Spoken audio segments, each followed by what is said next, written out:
I see the light inside you, brighter than the skies.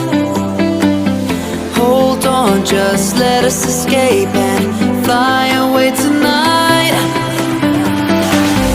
We have the world in our sight, and I know together we'll be alright. Can you see forever we will go?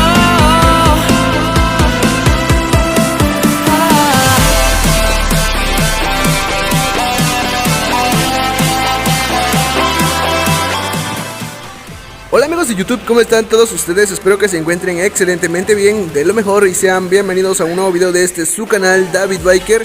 En esta ocasión nos encontramos con la nueva Vento Crossmax 250 Pro 2023, en la cual pues ya destacamos uno de los grandes cambios, como es su tablero completamente digital. Así es, un tablero completamente digital que te va a ir de maravilla. Algunas personas pues les están dando modificaciones a su motocicleta y buscan un tablero completamente digital para la Crossmax 250 Pro, lo cual se mira de lo mejor. Y en esta ocasión les quiero presentar un poquito más acerca de su sonido de su motor, para que puedan conocer un poquito más a detalle que nos traen esta motocicleta por parte de la marca Vento. A continuación podrán escuchar un poquito más de su motor para que lo puedan apreciar, y pues empezamos con su encendido electrónico, lo cual se escucha así.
Como pueden observar, este es el sonido de la motocicleta Crossmax 250 Pro 2023, uno de los modelos de la motocicleta de la marca Vento, que te va a ir de maravilla y pues sin problema vas a tener un muy buen desempeño, lo cual por parte de la marca Vento tendrían ya esta nueva motocicleta doble propósito, la nueva Vento Crossmax 250 Pro 2023.